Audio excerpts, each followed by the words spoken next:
Good morning. Well, it's still good morning. I want to say good afternoon, but we still have 15 minutes. How is the audio coming across? Is it good? Yes, it's good. Thank you. Now, hopefully everybody's breathing a sigh of relief.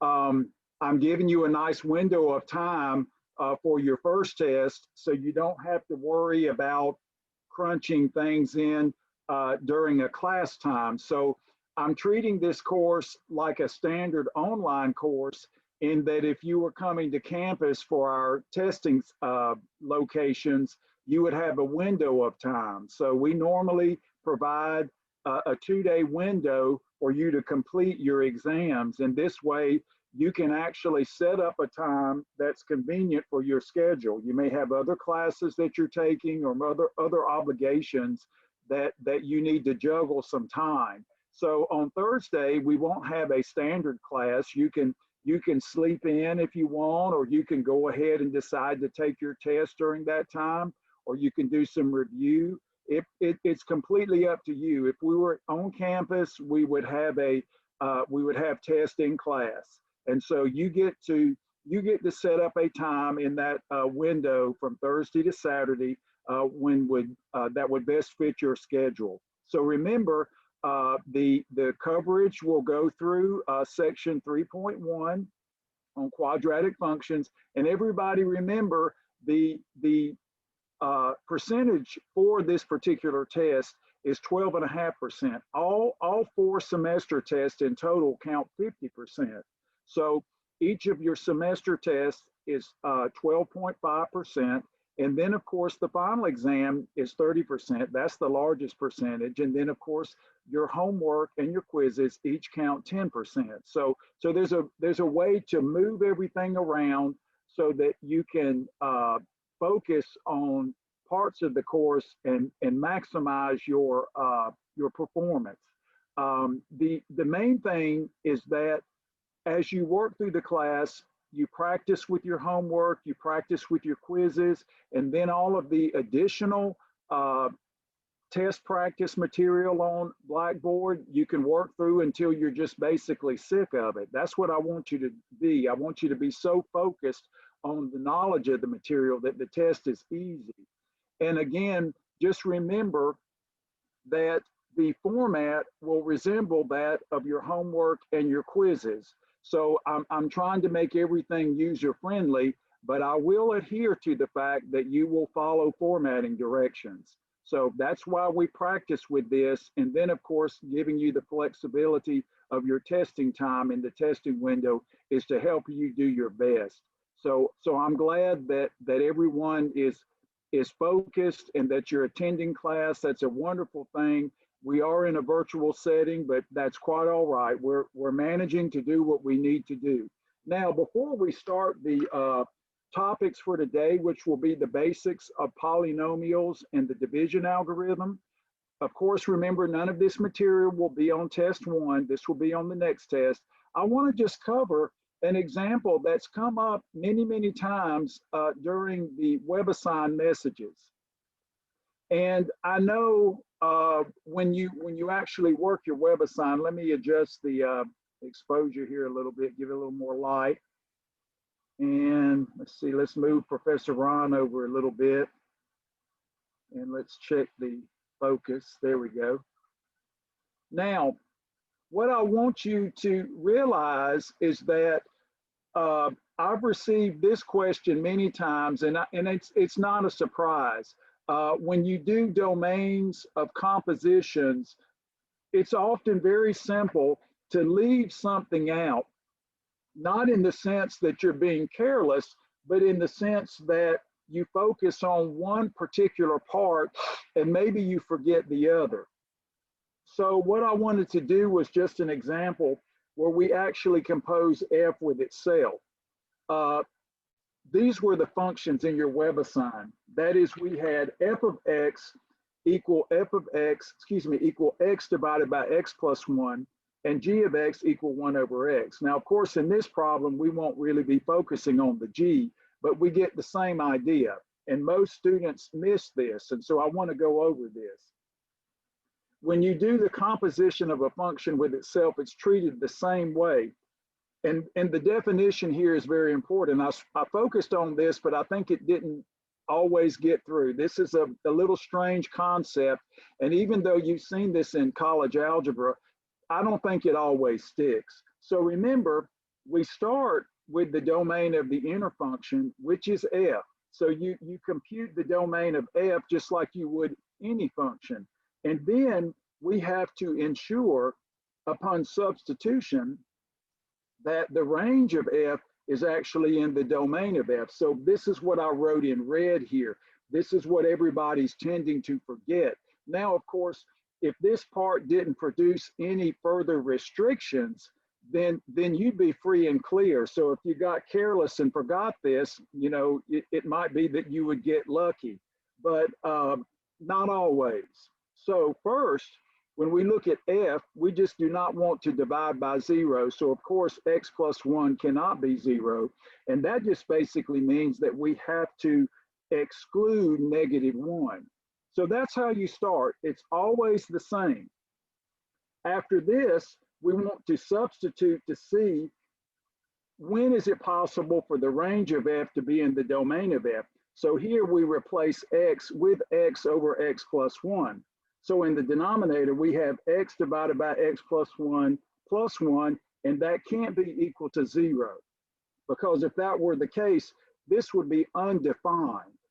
So the main thing is you make the substitution. You all are fine at getting the formula, and the formula really does lead you to the correct answer.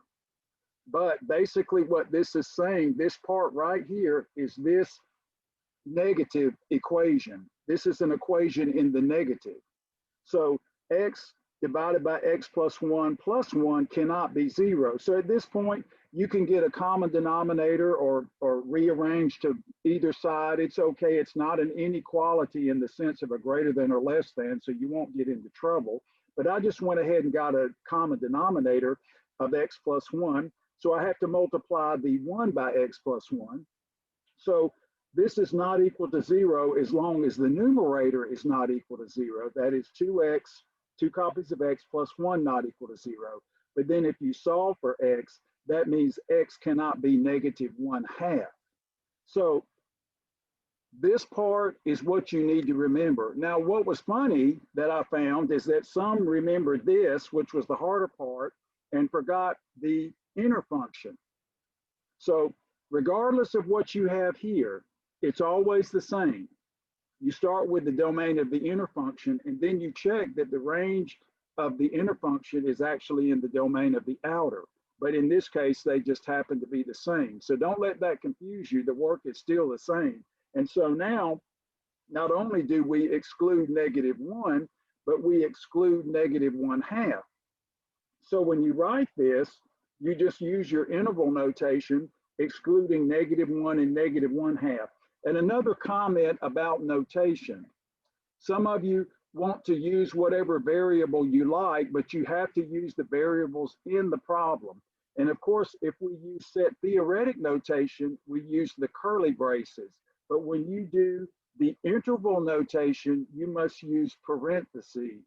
And if you want to append them, you use the union symbol that you find in the little math palette. You know, as you click on the box, the math palette runs out and you can use it. You can use it for square roots, any kind of operation, Greek letters, all these kinds of things. And when we get to trig, you're going to really use that pi a lot. So again, just be careful that when you enter your interval notation, that you use the parentheses. So I just wanted to make a mention of this because it's come up quite a bit. And some students have said, I know my answer is right. WebAssign is just not working. And I said, well, just remember this, WebAssign will help you get better. It without doubt is the finest computer algebra system homework setup that is in existence today.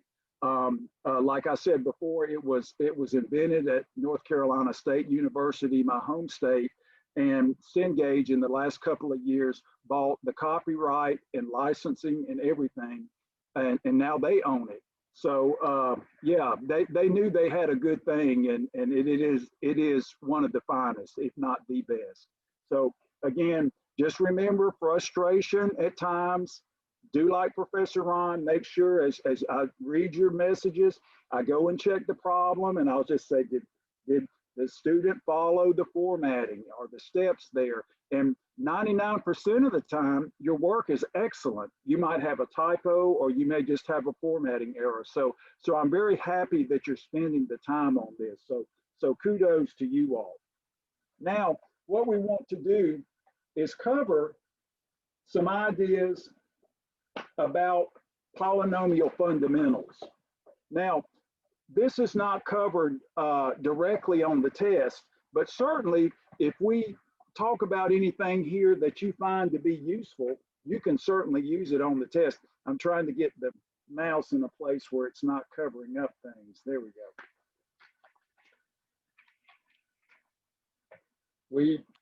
We love our technology, but we have to make some adjustments for it. Whiteboards are easier.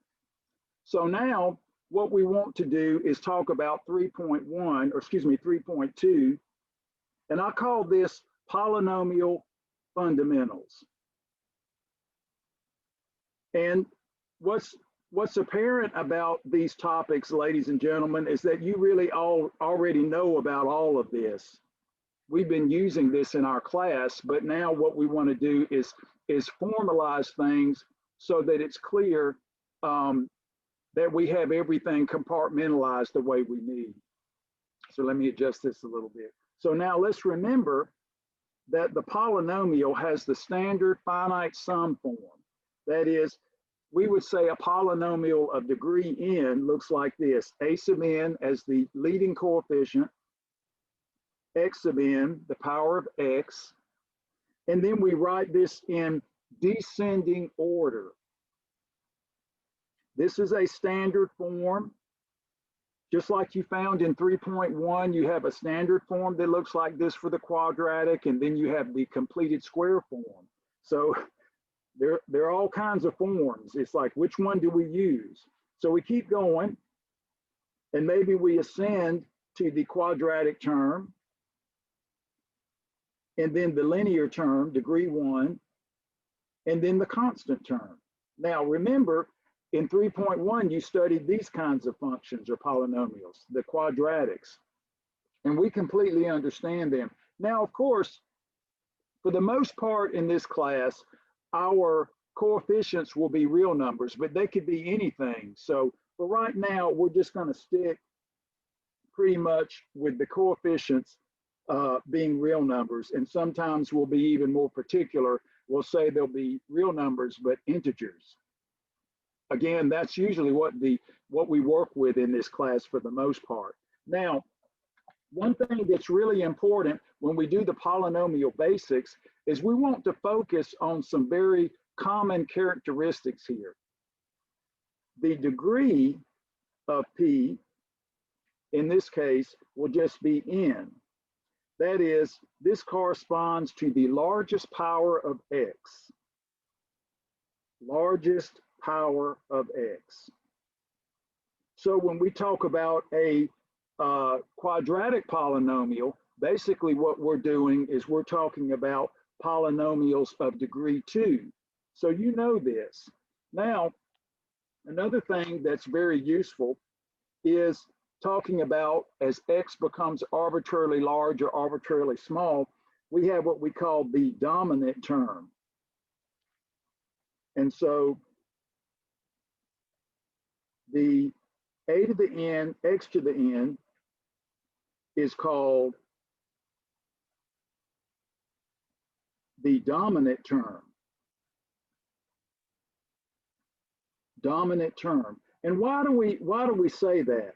Well, as the value of x, as I said before, tends to infinity or negative infinity, this controls the size. So we'll say as x, and here's the notation we use. We say approaches infinity, that is becomes arbitrarily large, or x approaches something infinitesimally small, negative infinity,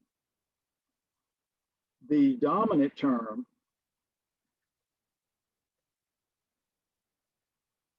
controls the size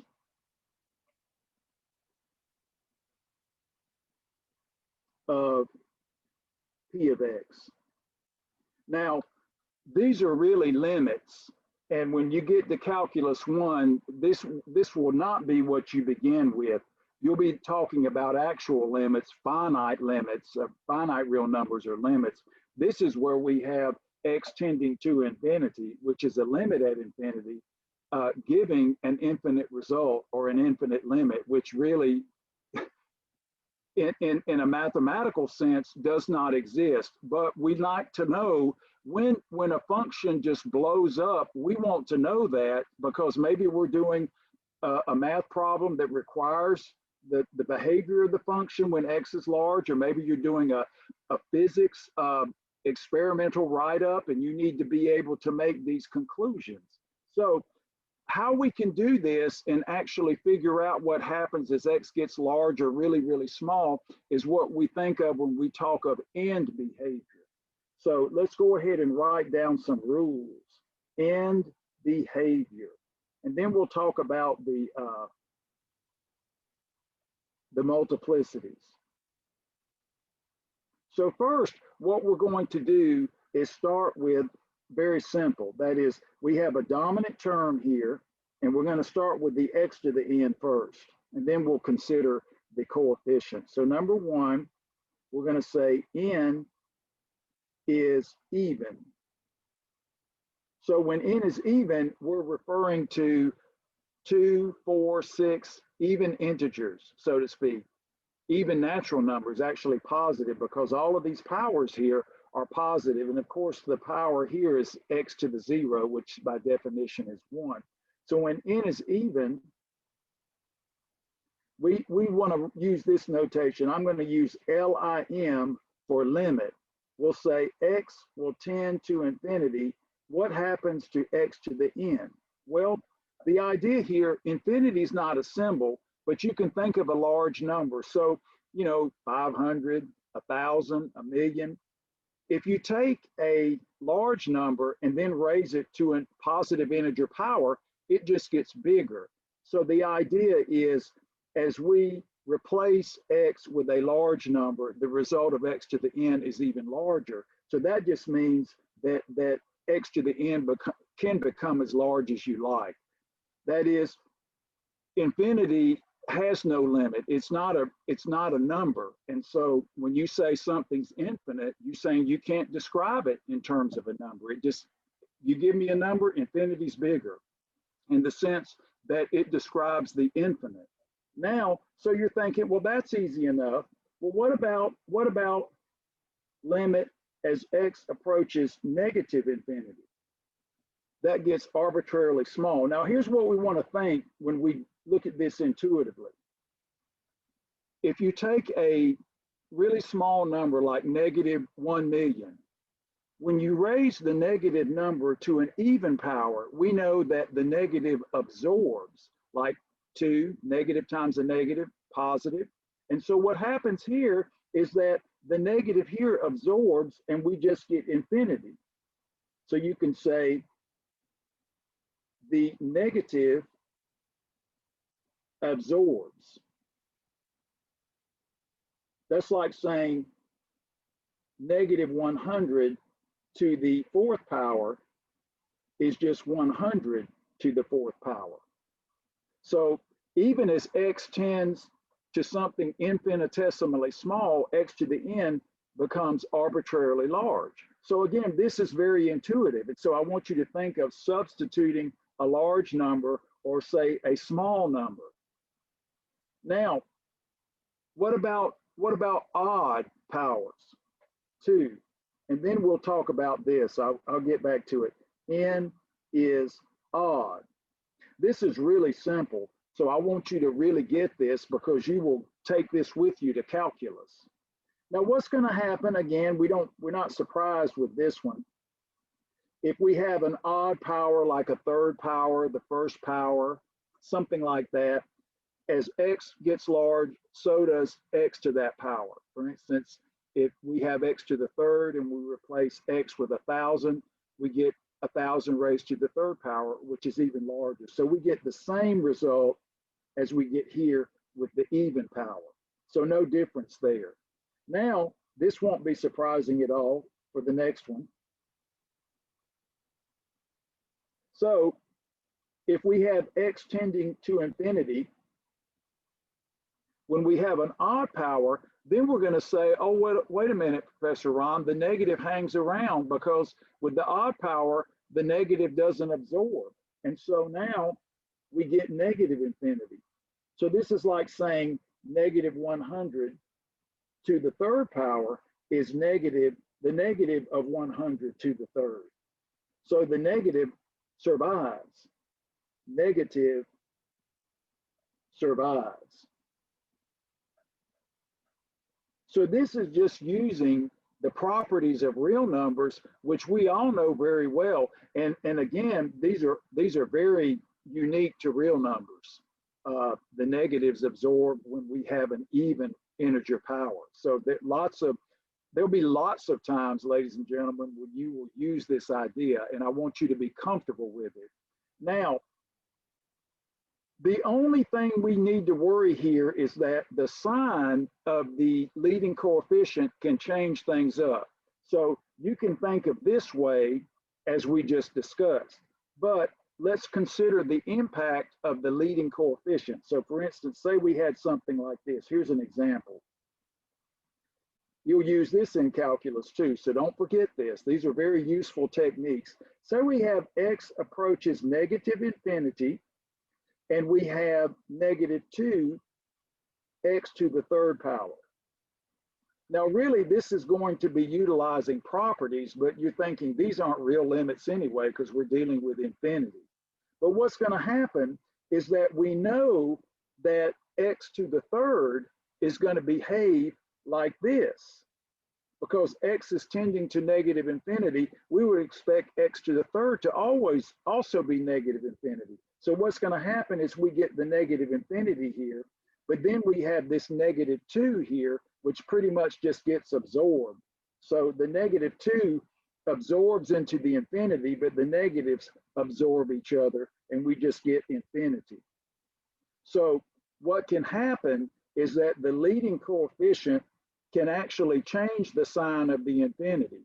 So this is like flipping the graph. When we have a negative attached to the function, it does an x-axis reflection.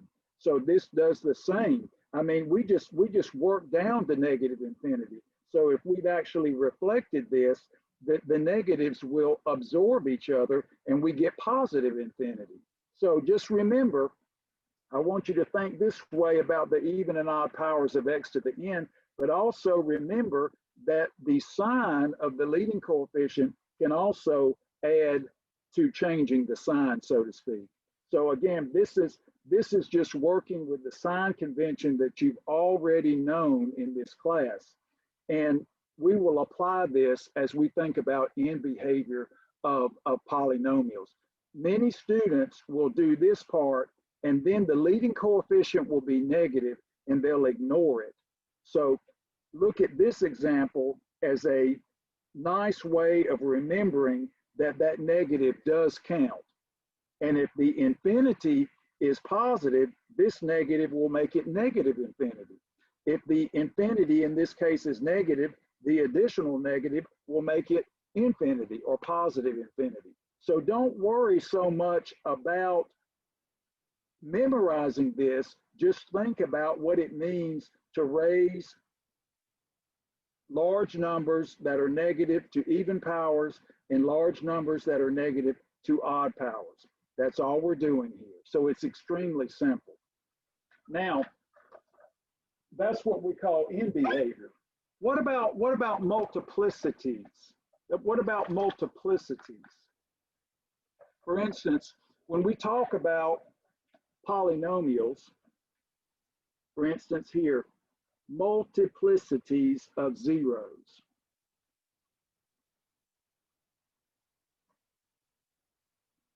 This is what I was referring to when we were doing the inequalities. And I kept saying, you know, if you want to think about multiplicities, this might be a simple way. So for instance, let's look at something like this. Say we have P of X. I'm going to give you a real simple example. P of X equals X minus 2 quantity squared. This is an example where we see that P of 2, that is, P of 2 equals 0. Because it's factored, this is quadratic, but if we replace X with 2, we just get 0. So P of 2 is 0. So we say, equivalently, 2 is a 0 of P of X. Now, it occurs with multiplicity 2. So we'll just say with multiplicity 2.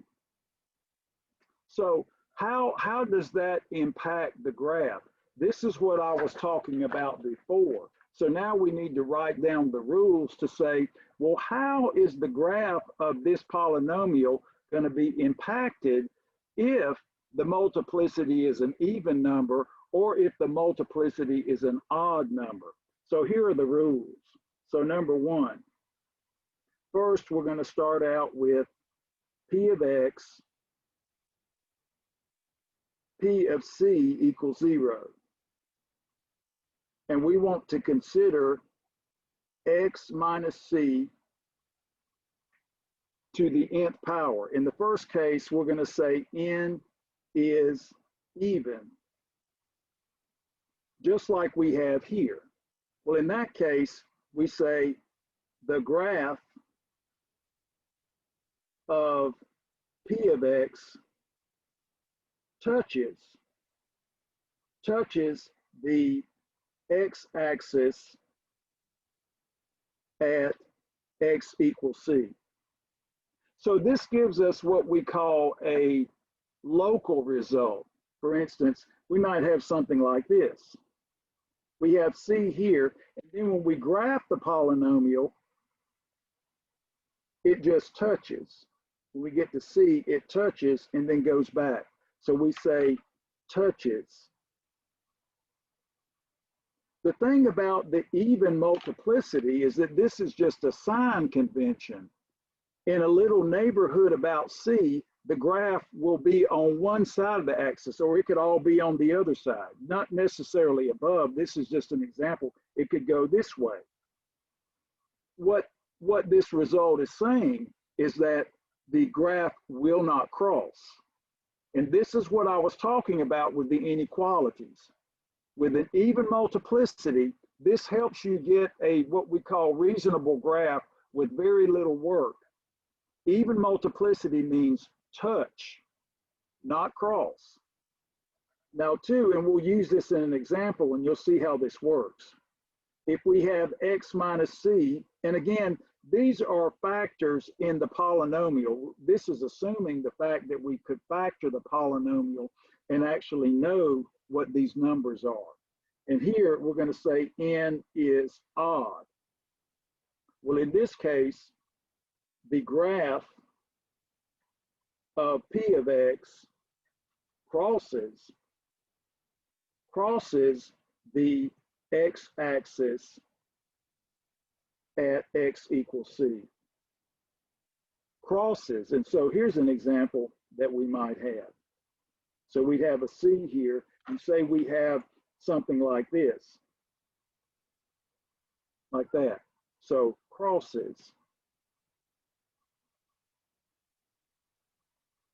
The idea here is that this gives us, remember when I was doing the inequalities and I said we have multiplicity 1, so we have to cross, and it did a simple sign test for us without having to check all the factors, but we still did it 2 different ways. So the main thing here is, as we look at this information, if we have the end behavior And we have zeros, that is, we can find them because the polynomials are relatively straightforward in finding zeros. We know in general, zeros or polynomials can be very difficult to find.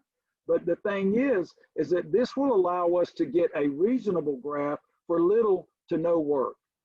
Now, we're not interested in plotting a bunch of values of the polynomial. We just want to get a general graph. So think about it this way.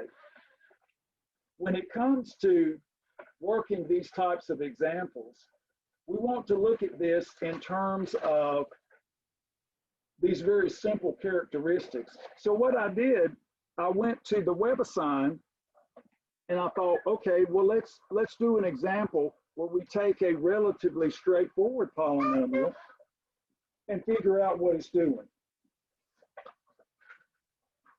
Now, as we get more sophisticated, we will learn some other techniques to find zeros of polynomials, but for right now, we can get a lot of mileage just using these basic techniques. So let's look at this polynomial. Now, WebAssign will use all kinds of letters for polynomials. Sometimes they'll use P, sometimes they'll use F.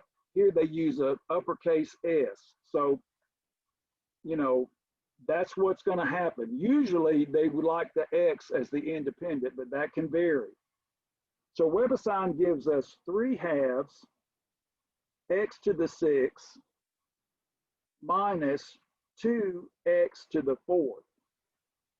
So what we want to do is, I don't know, sketch a reasonable graph.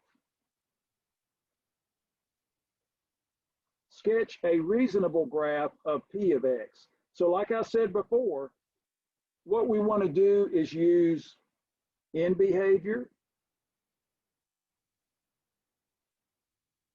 We want to use zeros and multiplicity. We don't want to test values of the function. We're not trying to do a long-winded assessment of this. Now, WebAssign will produce a nice computer-generated plot, you know, where they plot 1,000 points or however many. That's fine. If you do this, you'll be able to pick the correct graph.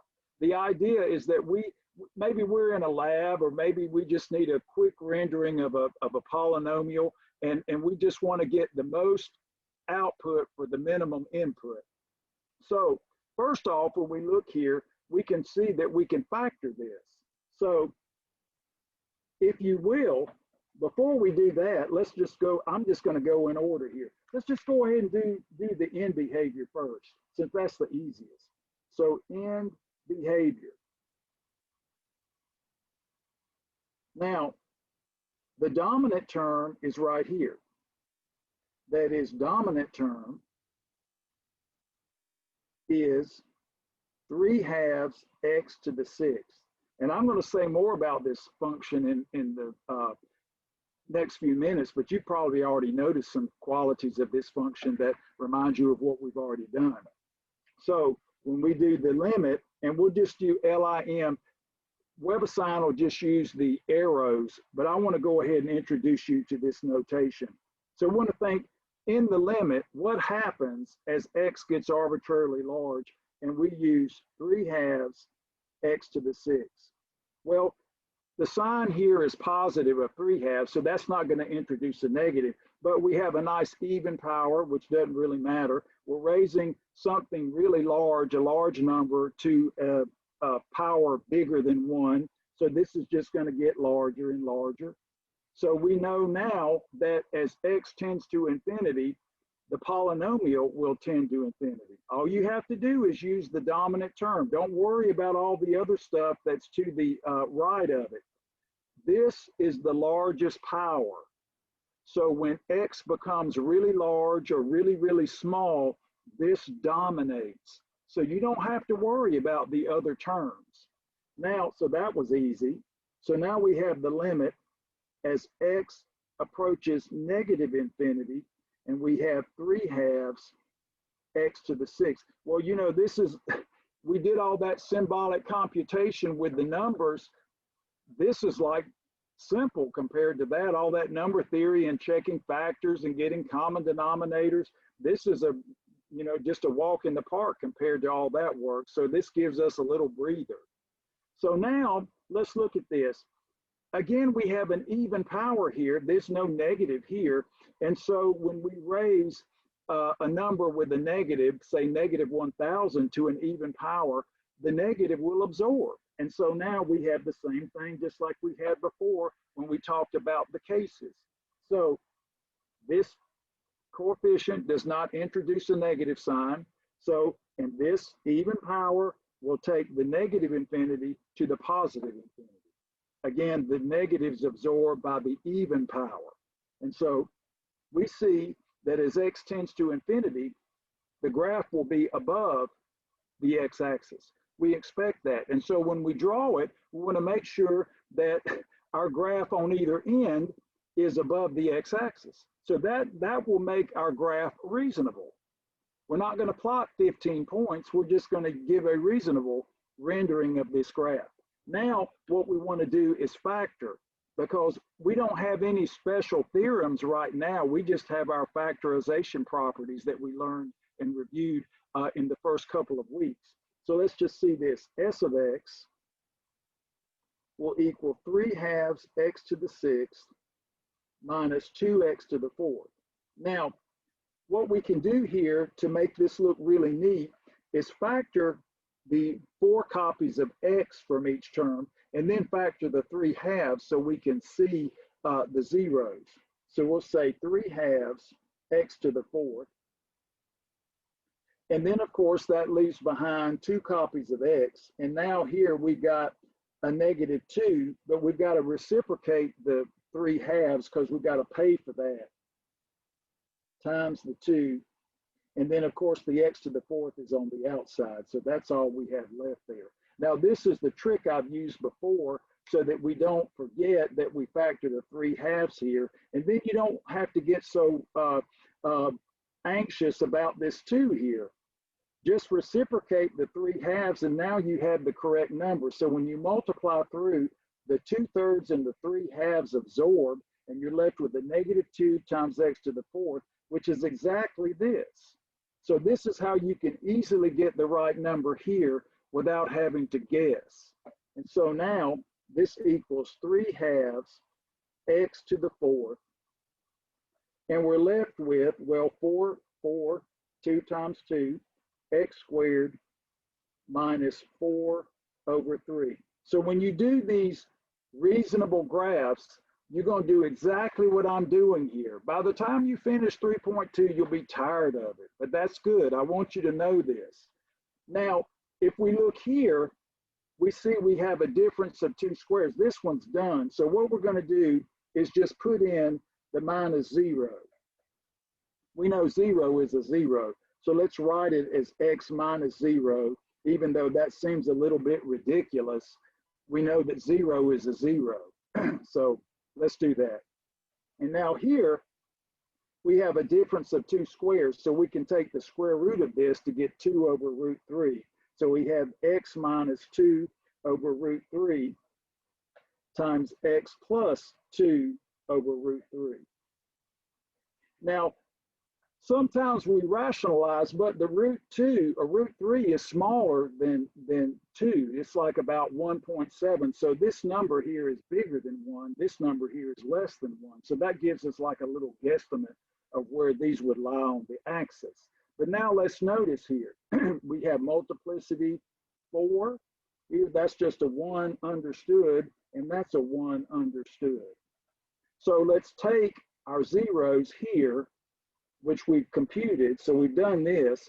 And now let's look at the multiplicity. So let's just do a little chart. You don't have to do a chart. Maybe you don't care about the chart, but this will just make for really good notes. So we have a 0, and then we have multiplicity, and then we have the characteristic of the graph. This is actually good because it organizes your work, and then you can go back and check. Maybe you pick a graph and WebAssign doesn't give you a check. and you're thinking, what did I do wrong? Let me check to see if I've got a sign error. So now we have the 0, 0. It has multiplicity 4. And so because that's even, we touch. So we're talking about how does the graph behave at the 0, 0? Well, it touches. We touch the x-axis at 0. Now let's take this 0 here. I didn't put two negatives in there. Maybe I should. We'll have 2 over root 3. It has multiplicity 1, so we must cross. Now, you can draw your little number line and do all of this, which I sometimes do, but I thought we'll just make a little chart this time. No deal, no bad. So here's another thing we can do. We can write this with two negatives like we do the x minus h with the vertices of the quadratic function. We can do negative 2 over root 3 like that.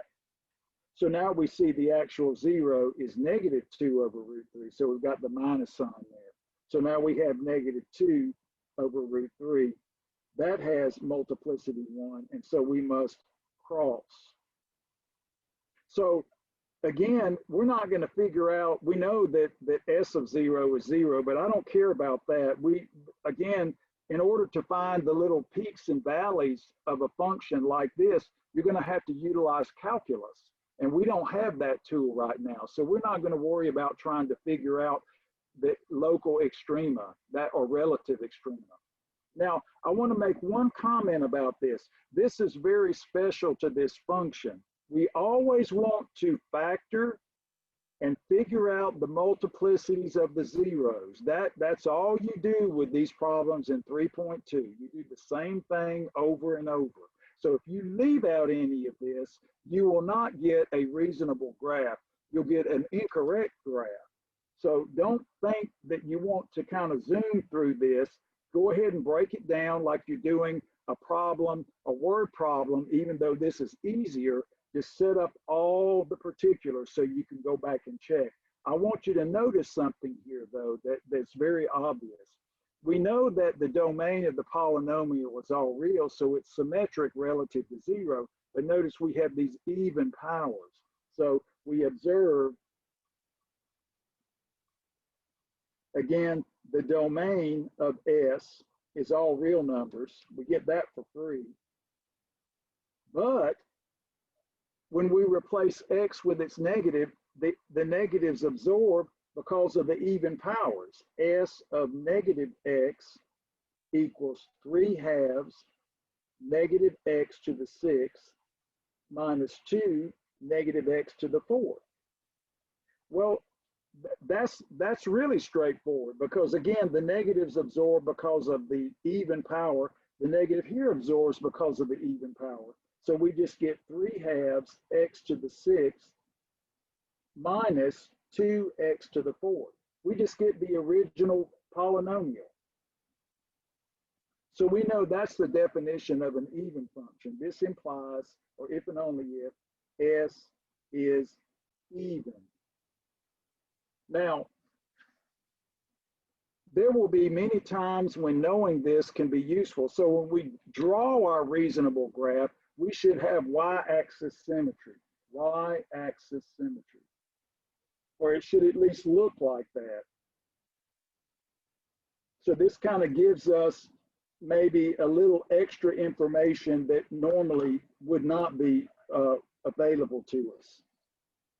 So maybe it's not a big deal, and truly it's not. But when you're looking for graphs on the WebAssign, the plot that you see will demonstrate this. And so if you have already recognized it, you might say, oh, I see, that's an even. That looks like an even function. And we proved it right there. Okay, so now let's get sometimes I call this a cheat graph because we didn't do much work to get it. And you're thinking, well, it looks like we are, but here's what we're going to do. What I like to do with these problems is to spread out the x-axis so you can see the zeros. and then not worry about the y values because we'll have to wait for calculus for that. So we've got a 0 at 0. So let's spread this out. 1, 2, -1, -2. And then, of course, these values will be a little bit bigger than 1, a little less than -1. So we can go ahead and plot them about right here and about right here, just as an approximation. You know, when you're plotting your graphs in WebAssign, like you're doing a quadratic, you put in integer values for X so you can get out an integer Y so you can plot, because you might need 2 or 3 points to plot to fill in the quadratic curve.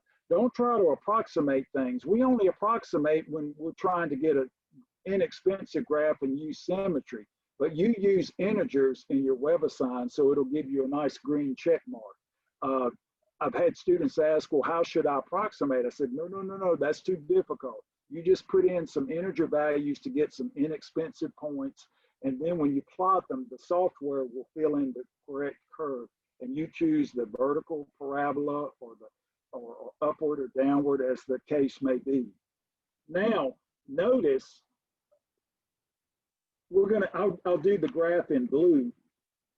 Our end behavior means that as we get to -infinity, we're above and above here. But notice, we're going to cross at both of these zeros and we're going to touch here.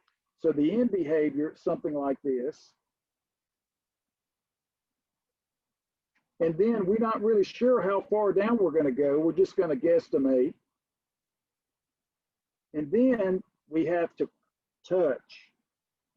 Now the WebAssign will get hugged really close there because that multiplicity of 4 here will really bunch it up a lot. And then we come back down and we make sure we're symmetric. And then we cross.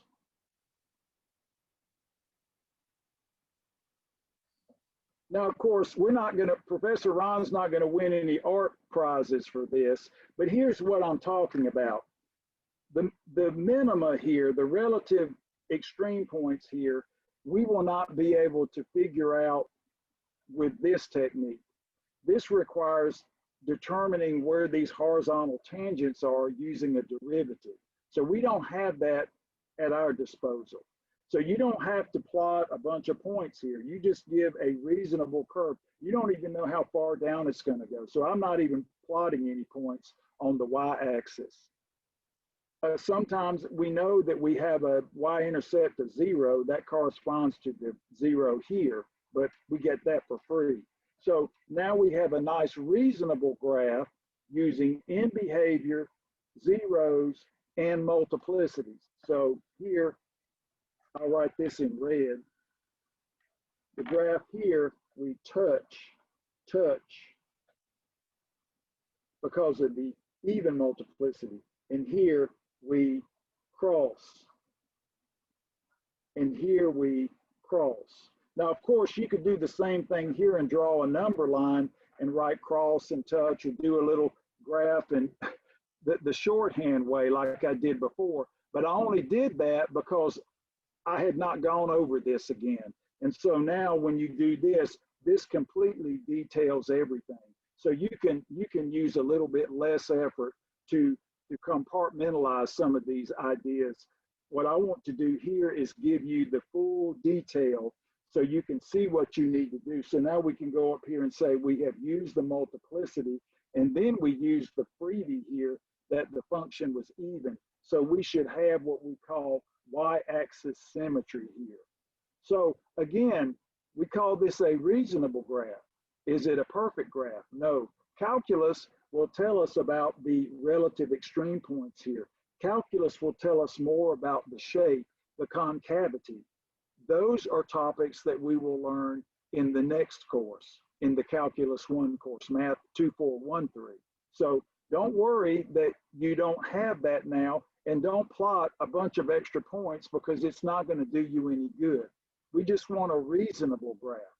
And so when you're doing your plotting, like your curve sketching in Calculus 1, you will use all of these ideas, and then you will add the calculus to make the graph more refined. So All of this you will take with you, and the calculus will just make it better. So what we're seeing is that we can get a pretty good ways down the road without the calculus, and with the calculus, we can have an even more refined plot. So that's to come. So don't worry that maybe we've got a few unanswered questions. That's kind of how it works in math. We keep studying the same stuff over and over, and then as we get to the next course, we learn more about the same stuff. So we, by the time we're done, we know a whole lot about, topics we started studying in high school. I mean, that's the nature of building a foundation. It's kind of like foreign languages. You start out with the basics, and then you build each time, and you learn more grammar, you learn more vocabulary, you learn more sentence structure and things. It's, we take English all of our lives, so we learn English better, even though sometimes it can be very difficult. Math is the same way. Now, so when we think about multiplicity, zeros in behavior, we think we've got some really, really good techniques for plotting, or at least sketching a reasonable graph with minimal effort. Okay, so we might think, okay, what's the next step? The next step is to maybe do a little bit more theory with the polynomials that pretty much goes beyond the graph, at least from the standpoint that maybe we might have to work a little bit harder to find zeros. And in preparation for finding zeros with different techniques, we need to learn how to divide. So this is what we call the division algorithm. So 3.3 will be the division algorithm. Now, you did this in college algebra. And what we want to do, ladies and gentlemen, is again review the topic and see how this impacts basically the idea again of division. And do we get any freebies?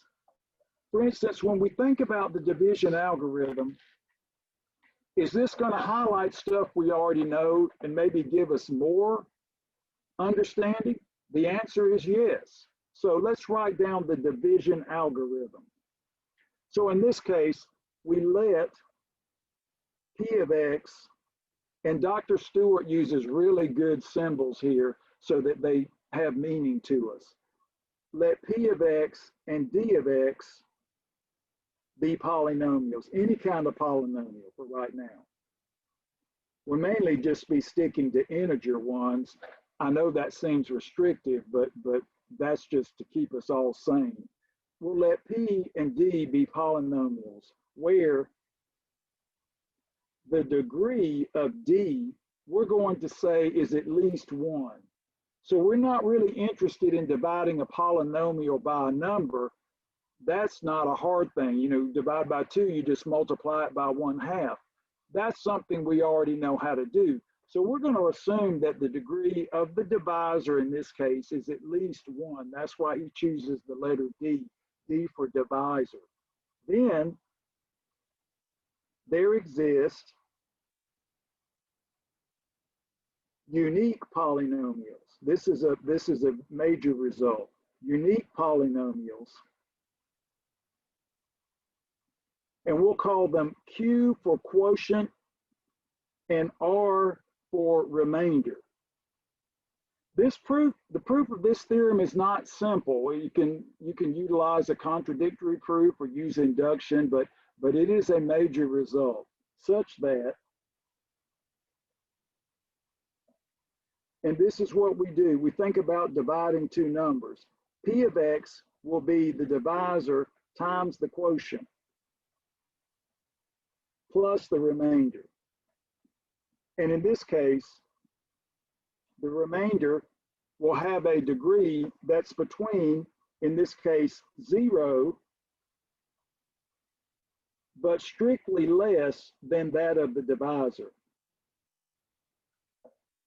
Now, this is really important. When you start dividing numbers, there's a point where you stop, because whatever number is the divisor is bigger than the remainder. And so if you're doing integer division, you say, okay, there's the remainder. Now, sometimes you're thinking, okay, I've gotten to this point and maybe I want to rewrite everything. I want to write things as fractions. So you think about dividing all of this by d. So here is another form. So we'll say alternate form.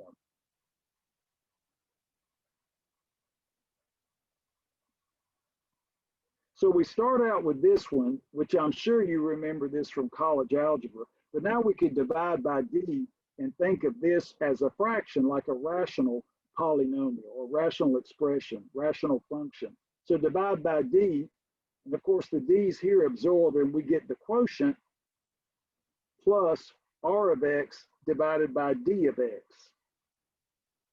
And this may turn out to be useful. You might have a WebAssign problem that says compute this, and then you'd have to figure out the quotient and figure out the remainder and divide the remainder by d, the divisor. So here's one form, and we may find this useful if we're working with rational functions and we're trying to graph them, especially if we have a slant asymptote kind of thing. So it may be the case that this is our slant asymptote of degree 1, and this is the nonlinear part, which kind of tells us what's going on with the graph in terms of shape and sign convention. So the idea here is that we look at this and say, okay, how do we use the division algorithm? You keep saying, Professor Ron, that we think of it like dividing numbers, you know, integers and all. Well, there's a special type of division that I want to write over here that we're going to talk about. It's called synthetic division. We're going to start with this. And this is a very special case. This is the case where the divisor looks like this. It is degree 1 with leading coefficient 1. We call that monic of degree 1, where c in this case will be a real number. It could be complex, but we'll start with this. So this is a special case. We say monic of degree 1.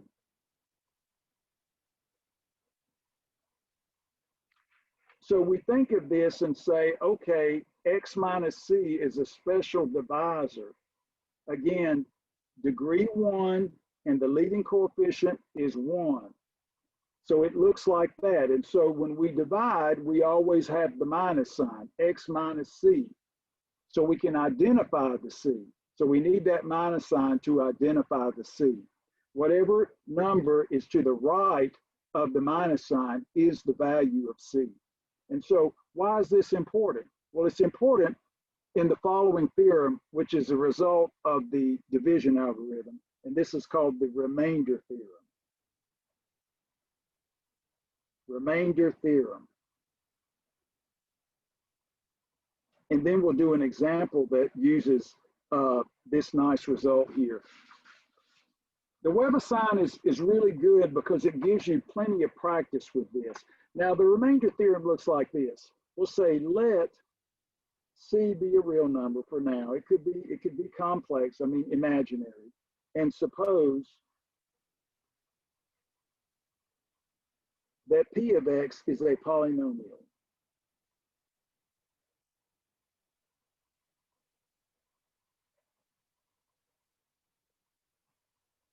Now, what we want to do, if we divide by this, the x minus c, if p of x is divided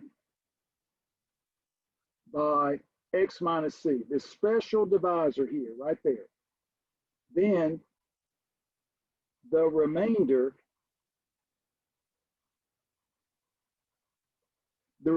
in this case, r of x, and I should write it this way, the remainder r of x is actually a number. It's p of c, which it kind of has to be. And you're thinking, wow, that's interesting. But notice up here, this degree is 1, and the remainder has to have a degree strictly less than 1, so it has to be 0. So that means the remainder is a number. we just evaluate P at C. We see the remainder R of X is a number.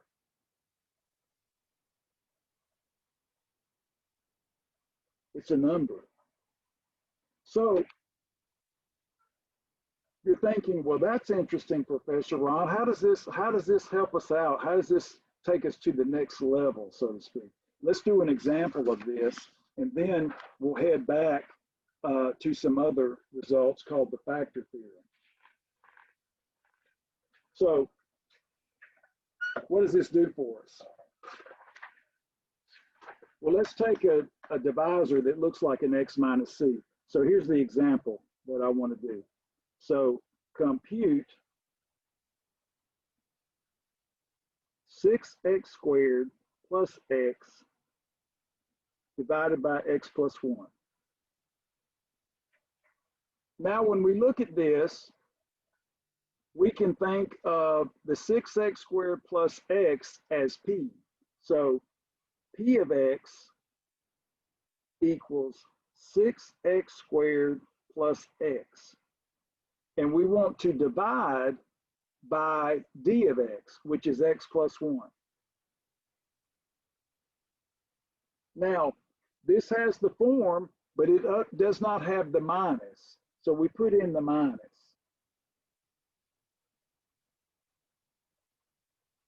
So now we see that this parallels x minus c. So equivalently, c equals -1. So when we look at this kind of problem and we think about what it means, we're like, wow. All we have to do is figure out what the c is. What is the number that's to the left, to the right of the negative sign? Now, this is why we highlight this. You're thinking there must be something special about this because Professor Ron wouldn't be making such a big deal about it. So the idea is that because the remainder here is P of C, this gives us a way to figure out R, but it also tells us when we have a 0, because if P of Z is 0, then C is a 0. So this is like opening the door to information that can be very useful to us, especially if we're trying to figure out from a list of numbers which are actually zeros. And that's something you did last semester. We're going to talk about that next week. So this is where we use synthetic division. We'll do this two ways. Use synthetic division.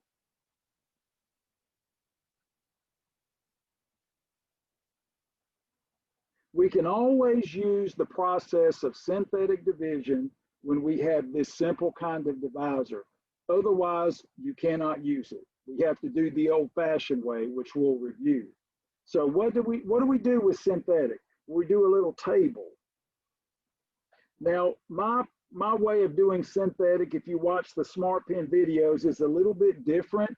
I don't have a separate line to add things because I want every row to mean something, so I will not do it that way. So in order to do synthetic division, you want to start with a descending P of X, and you want to replace powers of X that are missing past the dominant term, and if there's no constant term, you want to replace it with a 0. So we look at the coefficients, 6, 1, and then the constant term, which is actually 0. So we want to have a column or a representative here that basically tells us the coefficients of the descending powers of P.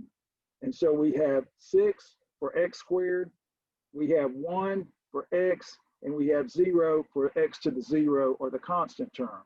And then in order to divide by x minus c, we put the c right here. So once we figure out what the c is, it goes right there. This technique is such a big time saver. You will use it and be glad that you know it. Now, how do we do synthetic division? Well, it's really the division algorithm with all the extra steps left out that are unnecessary. So what we do is we bring the 6 down. The leading coefficient, we just run down to the next row. Nothing but writing. We're like court reporters. How do we effect synthetic division? Okay, so we take the 6 and we multiply it by the C. 6 times -1 is -6, and then we add it to the next coefficient. So -6 plus 1 is -5. Okay? And now we're thinking that's the process right there, but we're not done. We need to do it one more time until we get to this last column. Okay, now we do the same step again. -5 times -1 is +5, plus 0 is 5. So what we're seeing here is when we use the synthetic division, we get the actual value of the remainder as the last entry in the synthetic row. Well, let's just see. Maybe we got lucky. Let's check. So here's the thing. P of x, let's go ahead and be a little bit sloppy here. Let's go ahead and write it with the x factor for now. So we'll say x times 6x plus 1. Okay, well, if we divide by x plus 1, this should be P of c. So let's check P of c. P of c equals P of -1. Well, x is -1. Put in -1 for 6. That'll be 6 times -1 plus a 1. So that'll be a -1. So we have -6 plus 1, which is -5. -1 times -5 is 5. So what we did here gives us the same result as the remainder theorem. So with the remainder theorem, you can do this, or you can just do this, which is easier. The idea is if you want to evaluate a polynomial, that is, if you want to divide by x minus c, that's really evaluating the polynomial at c. So you can use synthetic division 2 ways. You can just use it as a method of evaluation, and you can also use it as a way to see if you actually have a 0. So now what we see here is that when we divide here, we have a remainder of 5.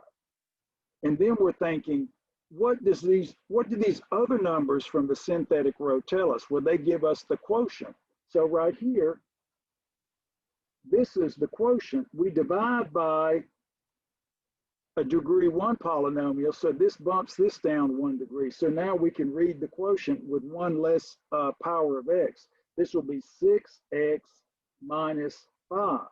There's the quotient. The remainder's right there.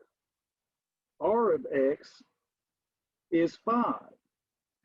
We've beaten that to death. We can use the remainder theorem, or we can use synthetic, which actually accomplishes the remainder theorem, but gives us more detail. So the beauty of the synthetic is that we divide by x minus c, and we get the quotient for free. We get the quotient for free. So now when we write this, remember, we have P of x over d of x, let's just write this down, equals the quotient plus r of x over d of x. So let's fill all this in. So equivalently, we have what? 6x squared plus x. I'm just writing this here, but just setting you up for the punchline. This will be q of x, which is 6x minus 5 plus r of x, which is 5, divided by x plus 1. So now we're saying, oh, look at this, Professor Ron, that's a slant asymptote. When we get to rational functions, this will be a good example. So what we're seeing is that this is a slant or oblique asymptote, and this is the nonlinear part, and this would help us to get a really nice graph of this function with minimal effort. But now you're thinking, what if, so if WebAssign said to compute this, this would be what you type. The quotient plus the remainder divided by the divisor. That's exactly what you type. And then you're thinking, well, what if they asked to write P of X in terms of D of X and R of X, but no division? So they did this all separately. Well, then we can just multiply by X plus 1. So we have 6X squared plus X equals X plus 1 times 6X minus 5. And then, of course, the X plus 1s would absorb. We can write it that way too. But since the problem asked for an expression of this, we must do this. So this is the desired result. But you can take this result and write it equivalently as this. Now, when you look at this particular setup here, for instance, if you're just focusing on a simple graph here, let's just go ahead and finish this problem off. Say I just gave you 6X squared plus X, and you thought, oh, that's a quadratic function, and I'm gonna do complete the square and do all that good stuff that Professor Ron told us how to do. But then you're thinking, wow, Professor Ron, that's like those word problems where you don't have a constant term. And you're thinking, we know how to do that. So let's just say, for instance, what is the vertex of P of X using the shortcut method? Well, first we have what? P of X, let's factor it. And first, let me write this down this way. I'm going to kind of follow that, but I'll just do it like I normally do. Factor the 6X out of everything, 6X, and then we have what? X, because that's left behind. Then we do the old trick, reciprocate the X, 1 over 6. So now the 6 and 1 over 6 absorb just to leave us with the X. Now we're thinking, okay, well, that's like the word problems. We can find the zeros. So if and only if 6X equals 0 or X plus 1 over 6 equals 0. So we just keep doing that old zero product law, which is basically the factor theorem when I state it. So now we have X equals 0, which you know, or X equals negative 1/6. Okay? So we're thinking those are the X-intercepts. Not as user-friendly as the easy numbers we had before, but we'll take them. So now we're thinking, all right, so we're doing this synthetic, and now we're back to what we did last time. So we have MP will be what? 0 plus negative 1/6 divided by 2. That's the midpoint. So we get negative 1/6 times 1/2 if you want to reciprocate and multiply. So this gives us negative 1/12. That's the H. So we're like, man, that's not very user-friendly. Give us a problem that has a H equal to 2 or something. You like that better. I know that's always better to have. But we see how this is the flip of the other problem. The X-intercepts are easy. They're not irrational, but the vertex is a little bit more complicated. So now, if you want, we can get the K here. So K will be P of negative 1/12. But we've got that nice factor form that will keep the arithmetic a little bit easier. So we have P of negative 1/12. So we can fill it in here where the arithmetic is easier. So we get 6 times negative 1/12, and then we get negative 1/12 plus 1/6. So let's keep everything in terms of the 12s for now. So this will give us a negative 6 over 12. We multiply these guys, and then let's get a 12 as a common denominator here. So that's a negative 1, and of course 6 into 12 is 2, so we get plus 2. So we get negative 6 over 12 times 1 over 12. And now we can go ahead and reduce. So we get negative 1/2. Let's leave out the 1, Professor Ron. Negative 1/2 times 1/12. And that gives us negative 1/24. So now we can see with this shortcut method, we didn't have a lot of horrible algebra. So the vertex HK will be what? Negative 1/12, comma, negative 1/24. And what's interesting about this is that this vertex is below the x-axis and it opens upward. And so these are our zeros right here. And we see that this is just in the center, so to speak, of the segment created by the x-intercepts. So this problem is the problem that keeps on giving. So I just thought it'd be interesting to kind of run back here and see how things actually evolve when it comes to learning something new and then saying, well, the old stuff still works too. So here we weren't so much interested in actually doing this. I wanted to cover this because this is good review for your test. But this part really just says, okay, write this in terms of the division algorithm, which is this. Now, the result that will help us to actually write specific polynomials with specific characteristics like degrees and specific zeros and maybe even a specific constant term is called the factor theorem. So let's write that.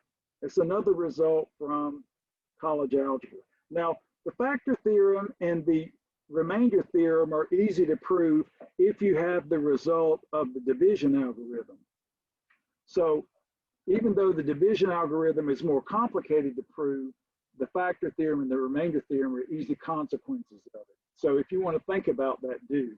So again, for now, we'll let C be a real number, though it could be imaginary, and P of X a polynomial.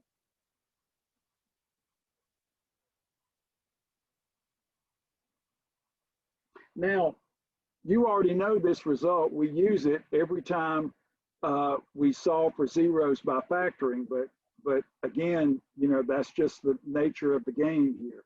We'll say the number C is a zero of P of X if and only if, and you already know this by the zero factor product or the zero product rule. I always call them the zero factors. And that used to be the way I talked about this, but Dr. Stewart likes to call it the zero product. So I try to force myself to do that. So this will say that X minus C is a factor of P of X. Now, you really already know this in the sense that when you think about X minus C is a factor, this has to be there because it has to annihilate the polynomial, so to speak. For instance, when you think about factoring a polynomial like we had before, for example, if we have P of X, and this is a factor form, say we have X plus 1 squared times X minus 2 to the third power. So we have a polynomial like that. That's tailor-made for the factor theorem. We're done with this. We see that X plus 1 is a factor. So if and only if, we'll just say this, -1 and 2 are zeros of P of X. We can say this because we see these factors. And now we see that the -1 has a multiplicity of 2, and the 2 has a multiplicity of 3. So the idea here is that we get a situation. Let me bring this down just a touch. There we go. Now, what we do is we get a situation where if the problem is given to us this way, then it's easy to get a cheap graph, because now we know that we will touch at -1 and cross at 2, and then we can easily get the end behavior, but then we have to work a little bit harder because that means we have to figure out the dominant term. But you can see we get an x squared out of this and x to the third out of this. So the dominant term is x to the fifth. So lots of times when it's in factored form, you can just pick off the x's and raise them to the desired power. So you could see that the dominant term is x to the fifth. Just by pulling off, know that when we square this, we get an x squared term. When we cube this, we get an x cubed term plus other stuff, but that gives a dominant term of x to the fifth. So we can easily figure out the end behavior with the rules I've taught you. So when you get a polynomial like this, be happy, because you don't have to worry about the zeros. You already know what they are. So this actually makes for a simpler problem. Now, so what can we do? What can we do with the factor theorem that is different from what we've already done? Well, first, before we actually do that factor theorem in creating a polynomial, I want to just divide two polynomials where we can't use synthetic.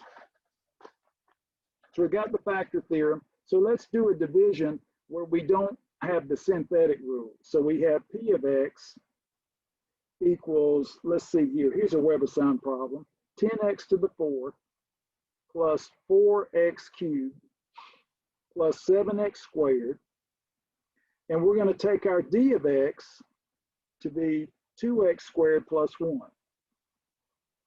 And what we want to do is write, and the Weber-Sound will tell you this, write P of x as d of x times q of x plus r of x. So in the last problem, we did the fraction form. Now we're going to do the alternate form, which wasn't the alternate form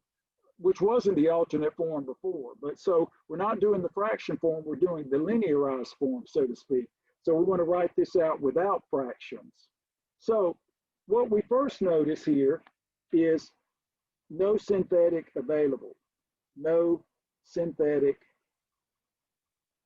division available.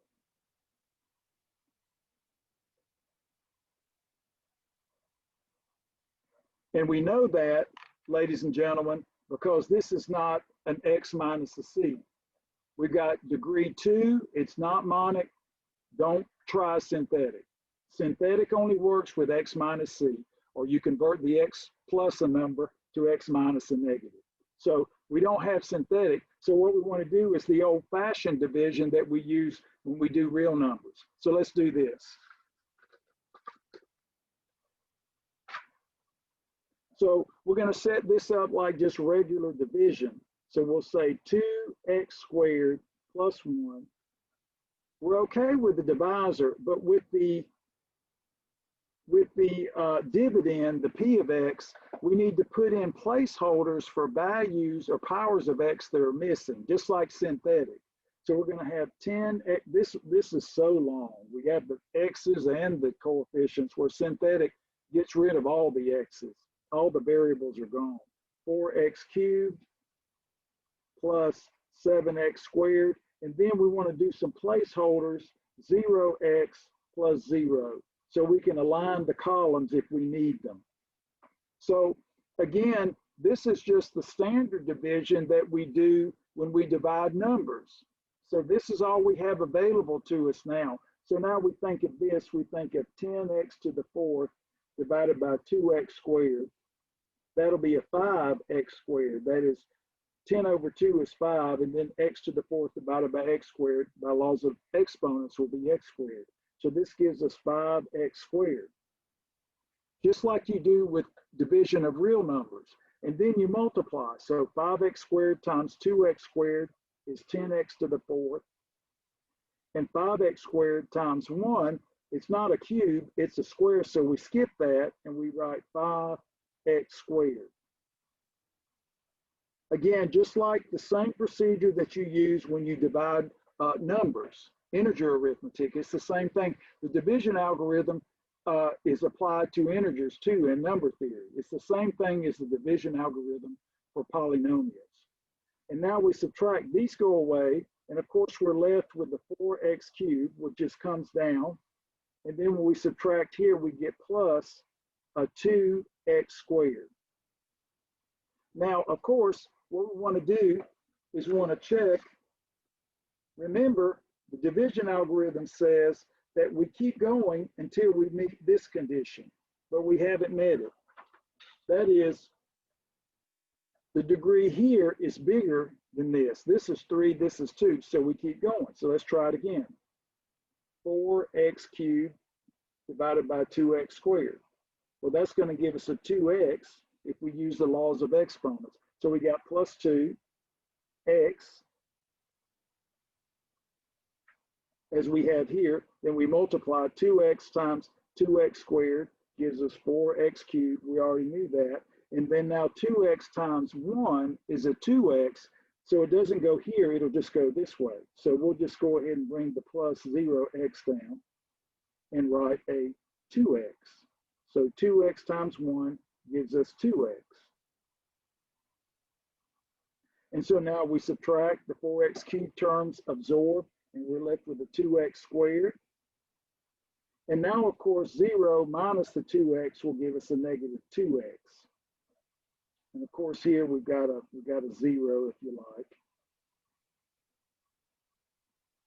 And then, of course, we can bring the 0 down here as we need. Now, notice degree here is 2. The degree here is 2. The theorem says we must continue until the degree of the remainder is strictly less than 2. And we don't have that, so we keep going. So now we have 2x squared divided by 2x squared, which is 1. So now we've got plus 1 times 2x squared. And now we have 1 times 1. Again, that's not a power of x, so we'll go ahead and bring this 0 down again, and we have plus a 1. Now we can subtract. The 2x squared terms absorb, and we're left with a negative 2x, and of course a 0 minus the 1 is a minus 1. Now we compare here. This degree is 1, this degree is 2, so we stop. And now we see that that's the actual remainder. So this implies equivalently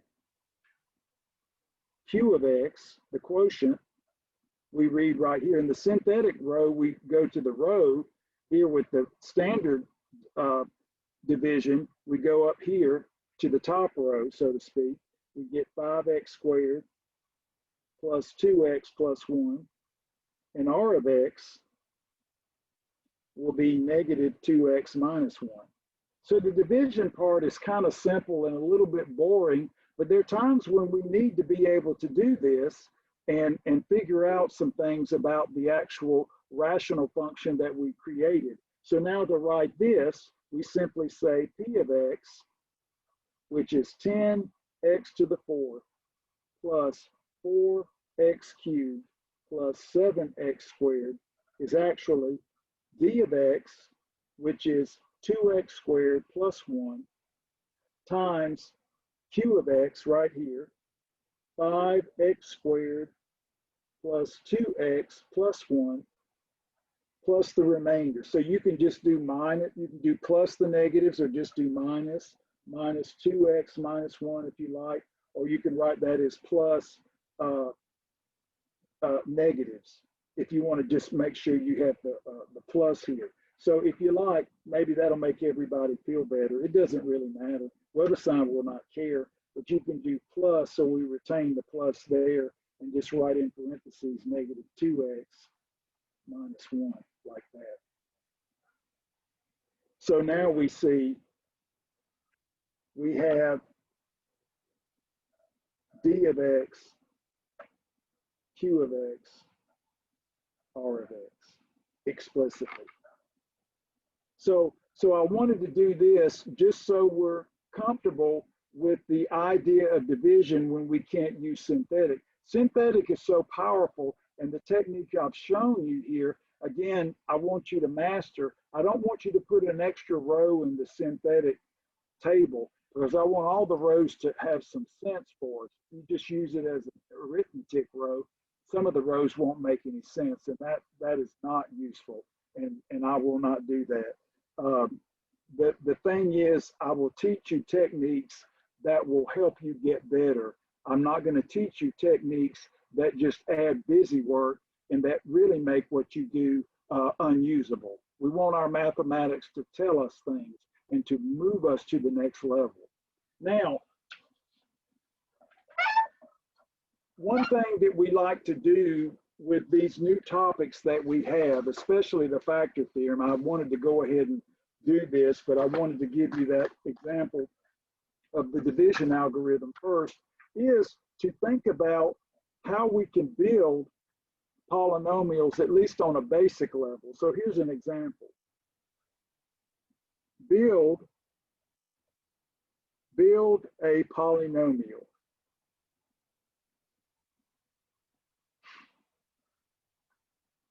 Now I've got two examples here, and they actually come, these are from the WebAssign, and then one, of course, I made up, but they utilize techniques that allow us to write a unique polynomial. Sometimes there's not enough information, and the problem just says, give a monic polynomial, leading coefficient 1 of a certain degree, so it's not unique. But here are these specific requirements here. We want degree of 4. So this will be, the goal will be a P of X that has these qualities. Degree 4, we have zeros, will be in this list. That is -1, 1, and the square root of 2.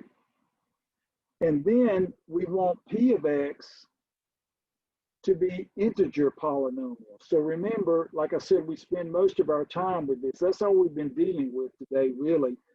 We want the coefficients to be integers, like what we've done here. Notice all of these polynomials are integer polynomials. They're real, but they're integers because all of these coefficients are integers. Okay, so it's a little bit more specific. And then we're asked to give a constant term, a sub 0 of 6. So that's really going to make the polynomial unique. Now, when WebAssign gives you these problems, there are alternate ways to do this using complete factorization, but at this point, we're just going to use common sense. So we're going to wait on that at the end because that's not something we want to try to fix. First off, we need to take care of all of this first. So now what we're going to do is we're going to use the factor theorem, which you already know, but again, we want to make this formal. So we have zeros here, the 0, and then the factor. So first we have a -1 and a 1. Now, it doesn't matter if we put in the negatives here. You don't have to always put in the negatives. We usually put in the additional negatives to figure out what the C is, and that's your choice at times. But if we have a 0 of -1, the factor theorem says we have to have the factor x minus a -1, or we can just write that as x plus 1. So if we replace x with -1, that zeroes out the polynomial. So 0, factor, factor, 0. Now again, for 1, very easy, we just need x minus 1. So again, when we're dealing with writing a polynomial in descending order, we can go ahead and distribute the negative and write this because we're going in the opposite direction. So this is going to make our work a little bit easier. Just because we're going to be lazy. Now, here we've got a square root of 2. And then you look at this and say, okay, well, I just need x minus the square root of 2. Because the factor theorem says, if this is a 0, I need x minus c, or x minus square root of 2. But then we're thinking, okay, that's not going to work with the integer coefficients because we're going to have square roots of 2 hanging out, and square root of 2 is an irrational number. So we take it up one step. We go to the quadratic case. So what we're going to do is think of it this way. We're going to do x plus, let me start it this way. Let me go ahead and write it this way. And then we're going to tack on the additional 0 here. That is, if we have the square root property, we can now write this, because this is just a difference of 2 squares, as x squared minus 2. So you're thinking, well, we could have just jumped from here to here. But now you're seeing if we include the negative 0, the negative root 2, which we have right here, then now when we multiply, we get an integer result. So what does this do for us? Well, it satisfies this, and the extra power here satisfies the degree 4. So we can't, if the problem says any coefficients you like, then we don't have this restriction. But this is what the WebAssign is asking you to do. They're saying, okay, you're going to have to bump this up to the quadratic. So not only can we get integer, but we can also get degree 4. So now notice, we have all the zeros that we need there. When we multiply these, we're going to get an integer polynomial, so we have that. And then, of course, when we do 1 plus 1 plus 2, that's 4. So we've satisfied everything except that part, which we will get. So now this implies, or equivalently, let's just go ahead and multiply all this out. We have x plus 1 times x minus 1, and then we have the x squared minus 2. So now, again, this is also a difference of squares. So let's save ourselves some time and write it as x squared minus 1, just like we have the x squared minus 2. Now, depending on how many factors you have and how simple you can make them, that makes for more work here. But we really did simplify the process here greatly by factoring this. So now we have x squared times x squared, so that's x to the 4th. X squared times negative 2, we negative 2x squared. Negative 1 times x squared, so we get minus x squared. And then negative 1 times negative 2 will be a positive 2. So we can combine like terms, x to the 4th minus 3x squared plus a 2. Now, you might be thinking, why is this useful? Well, you might be doing a modeling problem where you're trying to fit a curve to some data. This is a regression type exercise, but then of course you need the calculus to get the correct regression curve, because you want to minimize the distance between the given data points and the curve that you generate. That's a calculus problem. And it's also something you can prove in calculus 3 with the second derivative test. So that'll be something that'll come later. Now, when we look at this, we think we've got all the requirements, but we don't have this one. So we've got a 2 here. So this just means that if we multiply this complete polynomial here by 3, the 3 times the 2 will give us the 6. So that would be a very inexpensive way of getting what we want. So then this implies that we take 3 times x to the 4th minus 3x squared plus 2 to give us what we want. That'll be 3. So we've got extra baggage here. We've got the extra factor of 3, which is really what we get rid of if we were going in the opposite direction. X to the 4th minus 9x squared plus a 6. And so if you like, we can call this the polynomial p of x that we were trying to build. And what we see in this particular case, that because of this restriction here, this is indeed unique. Without this restriction, this polynomial clearly would not be unique, because we could take any multiple of this and it would still have all of these as long as that multiple was an integer. So now when we specify this, this gives a unique polynomial. So this is a WebAssign problem that says, okay, use the techniques that we have worked with so far. Don't worry about anything more elaborate like a complete factorization theorem. Just go ahead and utilize a sense of the reality that when you have a polynomial, multiplication by a constant does not change the zeros. It clearly doesn't change the degree. And of course, as long as the constant is a integer, it won't change this status. So we think about doing this, and in doing so, we preserve all of this, and then we get this that we basically waited for to the last minute. Now, let's do another example of this, so this will be something you understand. This is not the most important example we've done, but it certainly helps us to realize why we're interested in the synthetic division, because the synthetic division via the remainder theorem can uncover zeros of a polynomial. And then of course the zeros give us the factors, and the factors give us the factorization of the polynomial. So we're doing the reverse process now. We know that the process starting with the polynomial and undoing it is the most difficult. This is actually simpler, but it still requires work. So let's try one more. So we have, we want to build a polynomial. So this kind of covers all the bases. Do practice with the synthetic to make sure that's comfortable. I think that'll be something we'll use a lot with the rational zeros theorem. And in this case, we want degree 3. Degree 3. We also want zeros. So now you'll be able to tell me how to do this. We want zeros of 2 and the square root of 5.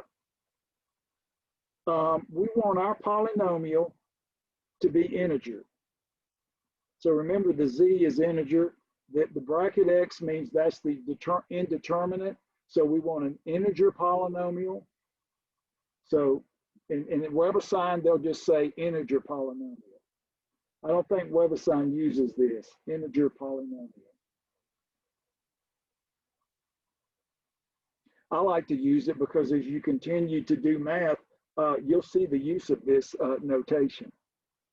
And then we want the constant term to be 20. So you're thinking, okay, at the very end, we're going to have to multiply by some constant to create this. So again, this should be a unique polynomial. So let's do the same process as we did before. So we can do a 0, and we can do the factor. So now if we have a factor, excuse me, a 0 of 2, we need, by the factor theorem, x minus 2. And now you can see what we're going to do here. This is to give you practice, because when we actually do imaginary zeros, we're going to do the same thing. We'll do exactly the same thing. So this is an introduction to that. So when we get to that point, it'll be very simple. There was a polynomial that I constructed that I want to share with you. We'll finish this up, but let me check through here. I made up an example in my notes, and I want to share it with you. Let's see if I can find it, because I thought it was an interesting throwback to college algebra. Let me see this, and I'll do this once we finish this. Let me see where I put it. Oh yeah, it's right here. So this will be another simple example that we'll do. Now, again, if we look at this, we know that we need the quadratic. So we have square root 5. So we need x minus square root 5. X plus square root 5, which just gives us x squared minus 5. So now we're good to go. We're going to have integer, we've got the zeros, and we'll have 1 plus 2, which is 3. So this implies x minus 2 times x squared minus 5 So let's multiply by x cubed minus 5x minus 2x squared, negative 2 times x squared, and then a negative 5 times a negative 2 is a positive 10. So now we can write this in descending order, x cubed minus 2x squared minus 5x plus 10. Now, when we look at this and we think about it, we're almost home. We need a 20. So if we just do a comparison, we just multiply by 2. So now this implies 2 times x cubed minus 2x squared minus 5x plus 10 gives us 2x cubed minus 4x squared minus 10x plus 20. And if you will, we can just call that P of x.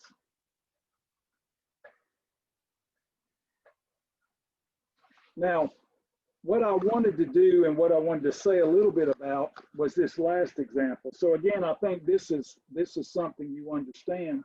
We had this example where we just wanted to show that x minus 3 was a factor of a polynomial. So again, you've got a nice example here, and you can teach your friends how to do this. So for instance, we have this nice example here. I think this is good. We'll say prove x minus 3 is a factor. Let me get rid of all this stuff on the screen. I don't know why you have to look at all those marks. Prove x minus 3 is a factor of P of x equals x cubed minus 3x squared plus 3x minus 9. Now the thing is that we can say, well, C is 3, right? And we can substitute, but substitution is just synthetic division. So let's prove here our proof. We can say proof will just be synthetic. So we just want to show, in this case, C is 3, show that P of C, that is show P of C, in this case, P of 3 equals 0, because C equals 3. So now we'll do the descending bit. So we get 1, negative 3, positive 3, negative 9. No missing terms there, so we don't have to worry about that. And then the 3 is right there. Synthetic is really powerful, and you should use it. You should use it all the time. Use it to evaluate polynomials all the time. So now bring the 1 down. 1 times 3 is 3. 3 plus negative 3, 0. 0 times 3 is 0. 0 plus 3 is 3. Do it the last time. 3 times 3 is 9. 9 plus negative 9, 0. So check. So now we see we got the remainder of 0 here. So notice R of x equals 0. So we know from the remainder theorem that this equals P of 3. So there's our proof right there. I mean, we're done. Now, why did I care about this? Well, here's the quotient right here. There's the quotient.